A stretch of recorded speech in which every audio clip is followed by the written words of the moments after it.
प्रणाम मित्रों, आपको अंशुमान सिंह चंदेल का प्रणाम दोस्तों। मित्रों, आज से हम अपने इस चैनल पे एक नई सीरीज ये शुरू कर रहे हैं पुस्तकों को पढ़ने की। तो उसी कड़ी में हम ये एक पुस्तक पढ़ेंगे, संस्कृति के 4 अध्याय, जो हमारे राष्ट्र कवि रामधारी सिंह दिनकर जी की लिखी हुई किताब है। तो इसी को पढ़ेंगे हम लोग दोस्तों। तो ये इसकी पहला लाइव है। इस पे इसी कड़ी में और भी लाइव होंगे। तो अभी मैं आपको थोड़ा सा किताब के बारे में इस वीडियो में, और किताब से आपको अम, तीसरे अध्याय तीसरे संस्करण का जो उन्होंने वो लिखा, भूमिका लिखी है दिनकर जी ने, वो पढ़ के सुनाऊंगा।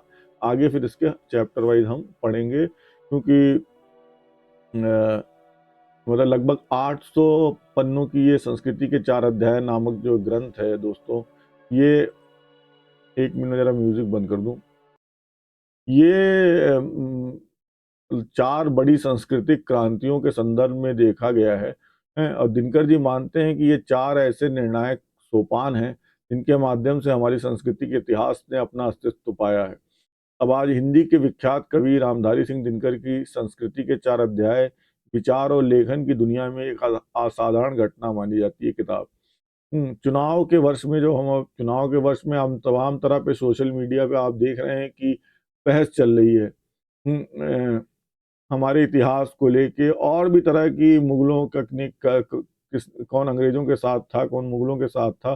तो प्रामाणिक इतिहास का पता चलना बहुत जरूरी। तो उसी को लेके चुनाव के इस वर्ष में, जो अब हम 100 दिन रह गए हैं चुनाव के, और मैं और भी चैनलों पे भी सक्रिय रहता हूं, तो इस चैनल पे हम एक ये शुरुआत कर रहे हैं कुछ अच्छी किताबों को पढ़ने की। उससे चुनाव से तो कोई लेना देना नहीं है, अपने इतिहास को जानना चाहिए। तो उसके लिए हमने ये किताब को आपके लिए लाने की कोशिश की है, संस्कृति के 4 अध्याय। तो हम इसको पढ़ेंगे लाइव यहाँ पे मित्रों। तो तो ये हमारा एक विनम्र सा प्रयास है। इससे आप जुड़ें, इससे हमें भारतीय इतिहास के एक सही उसको समझने में वो मदद मिले, सही सोर्सेस से। तो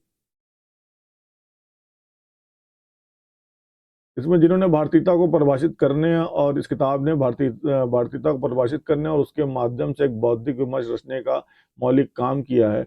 दिनकर जी की ये किताब 1956 में प्रकाशित हुई थी। निश्चित ही ये एक मूल्यवान धरोहर की तरह देखी जानी चाहिए। इस किताब को ये गौरव हासिल है कि इसकी भूमिका भारत के प्रधानमंत्री पंडित जवाहरलाल नेहरू जी ने लिखी थी। दिनकर अपने लेखी निवेदन में भारत की विविध वर्णीय संस्कृति की एकता की बात करते हैं। पुस्तक लिखते लिखते विषय में मेरी आस्था और भी बढ़ गई। यहाँ दिनकर जी कह रहे हैं कि पुस्तक लिखते लिखते इस विषय में मेरी आस्था और भी बढ़ गई है कि भारत की संस्कृति आरंभ से ही सामासिक रही है। उत्तर दक्षिण पूर्व पश्चिम देश में जहाँ भी जो हिंदू बसते हैं, उनकी संस्कृति एक है, एवं भारत की प्रत्येक क्षेत्रीय विशेषता हमारी इसी सामासिक संस्कृति की विशेषता है। सब हिंदू और मुसलमान हैं जो देखने में अब भी दो लगते हैं, किंतु उनके बीच भी सांस्कृतिक एकता विद्यमान है जो उनकी भिन्नता को कम करती है। सांस्कृतिक भिन्नता का यही मूलभूत प्रश्न लिए हुए रचनाकार ने भारत को एक राष्ट्र और सांस्कृतिक इकाई के रूप में देखते हुए भारतीय संस्कृति को परखने का प्रयत्न किया है।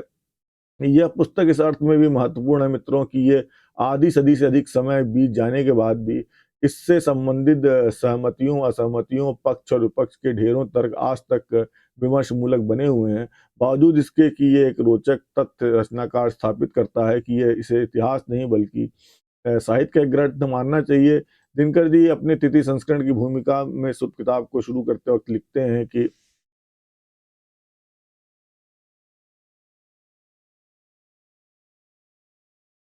मैं थोड़ा जूम आउट कर जाऊं, अब आपको दिख रहा होगा।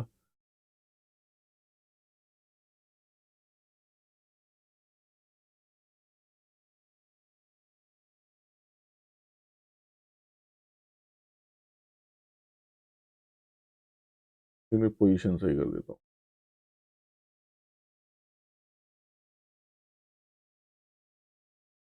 तो ये मित्रों, हम तृतीय संस्करण पढ़ रहे हैं की भूमिका।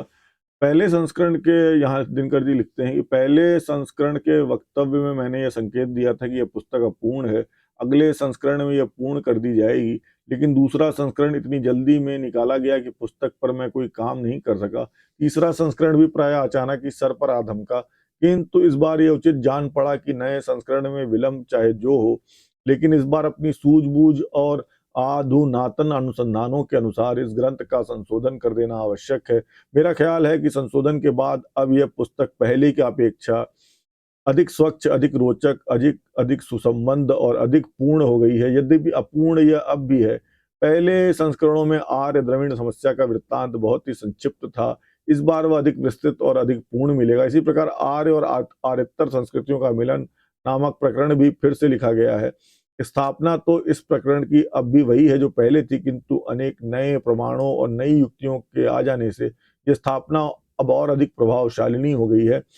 बौद्ध धर्म के प्रसंग में बौद्ध साधना पर शाक्त प्रभाव भी बिल्कुल नया अध्याय है। पहले संस्करणों में तंत्र साधना का वृत्तांत था ही नहीं। तो दोस्तों, जो आपके ये तमाम तरह के प्रश्न सोशल मीडिया आप देखते हैं, बौद्ध धर्म, हिंदू धर्म, मुस्लिम धर्म, धर्मों को लेके, चुनाव के समय जातियों को लेके, तो ये सारे प्रश्नों के उत्तर आपको इस किताब देगी। तो बौद्ध धर्म के प्रसंग में बौद्ध साधना पर शाक्त प्रभाव भी बिल्कुल नया अध्याय है। पहले संस्करणों में तंत्र साधना का वृत्तांत था ही नहीं।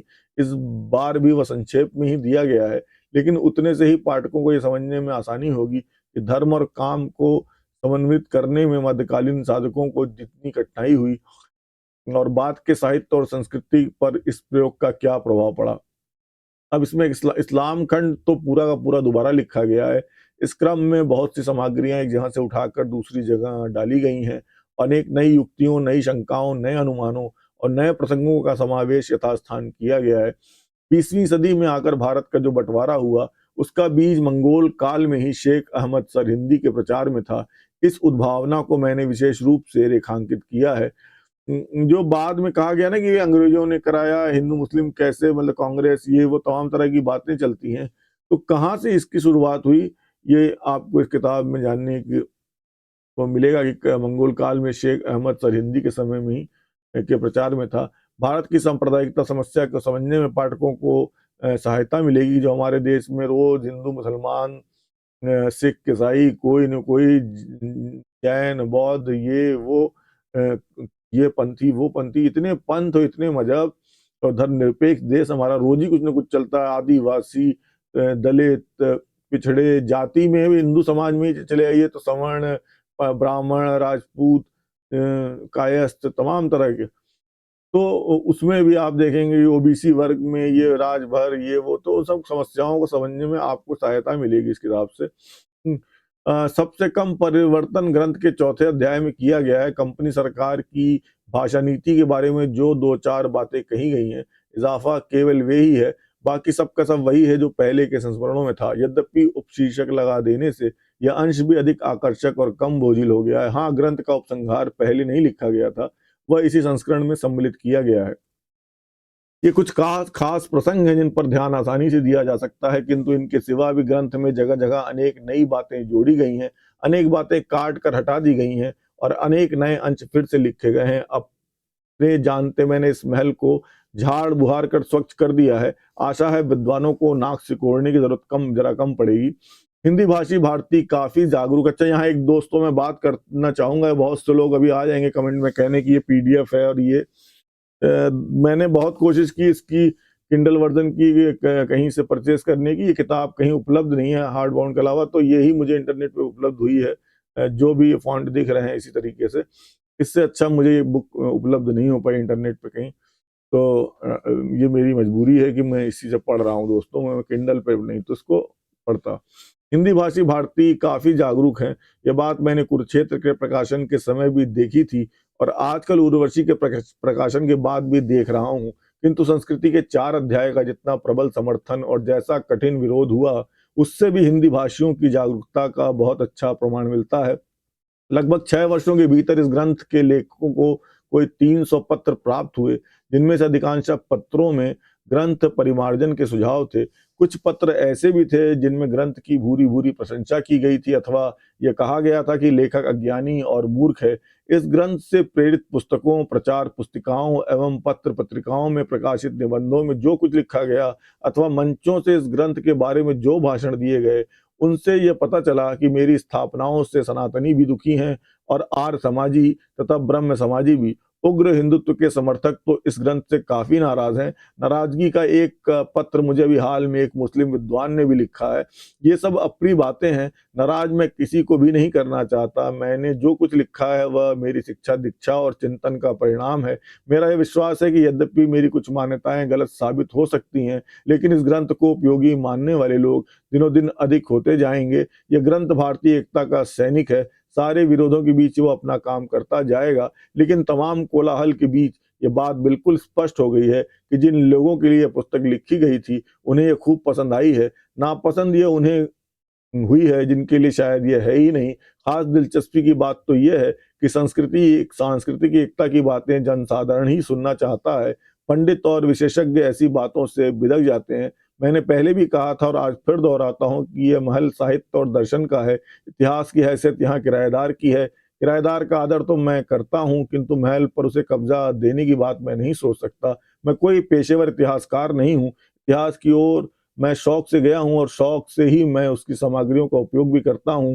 साहित्य की ताज़गी और बेधकता जितनी शौकिया लेखक में होती है, उतनी पेशेवर में नहीं होती। कृति में प्राण उड़ेलने का दृष्टांत बराबर शौकिया लेखक ही देते हैं। थरथराहट, पुलक और प्रकंप के गुण शौकिया की ही रचना में होते हैं। पेशेवर लेखक अपने पेशे के चक्कर में इस प्रकार मोह रहते हैं कि क्रांतिकारी विचारों को वे खुलकर खेलने नहीं देते। मतभेद होने पर भी वे हुक्म आखिर तक परंपरा का ही मानते हैं। संस्कृति का इतिहास शौकिया शैली में ही लिखा जा सकता था। इतिहासकार अक्सर एक या दो शाखाओं के प्रामाणिक विद्वान होते हैं। ऐसे अनेक विद्वानों की कृतियों में बैठ कर घटनाओं और विचारों के बीच संबंध बिठाने का काम वही कर सकता है जो विशेषज्ञ नहीं है, जो सिक्कों, ठीकरों और ईंटों की गवाही के बिना नहीं बोलने की आदत के कारण मौन नहीं रहता। सांस्कृतिक इतिहास के लिखने के मेरे जानते दो ही मार्ग हैं, या तो उन्हीं बातों तक महदूद रहो जो बीसों बार कही जा चुकी हैं और इस प्रकार खुद भी बोर हो और दूसरों को भी बोर करो, अथवा आगामी सत्यों का पूर्वाभास दो, उनकी खुलकर घोषणा करो और समाज में नीम हकीम कहलाओ, मूर्ख और अधपगले की उपाधि प्राप्त करो। अनुसंधानी विद्वान सत्य को तर्क से पकड़ता है और समझता है सत्य सचमुच उसकी गिरफ्त में है, मगर इतिहास का तथ्य क्या है? घटनाएं मरने के साथ फॉसिल बनने लगती हैं, पत्थर बनने लगती हैं, दंत कथा और पुराण बनने लगती हैं।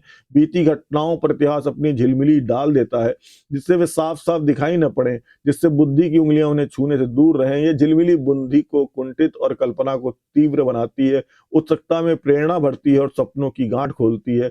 घटनाओं के स्थूल रूप को कोई भी देख सकता है, लेकिन उनका अर्थ वही पकड़ता है जिसकी कल्पना सजीव हो। इसलिए इतिहासकार का सत्य नए अनुसंधानों से खंडित हो जाता है, लेकिन कल्पना से प्रस्तुत चित्र कभी भी खंडित नहीं होते। जिन सीधे-साधे पाठकों के मन पर पूर्वाग्रहों की छाया नहीं है, उन्हें कल्पक की कृति सच्चाई का उससे ज़्यादा हाल बताएगी जितना इतिहास के प्रामाणिक ग्रंथों से जाना जा सकता है। प्रामाणिक ग्रंथों के तथ्य शायद ही कभी गलत पाए जाएँ, लेकिन उनका विवरण हमेशा गलत और निर्जीव होता है।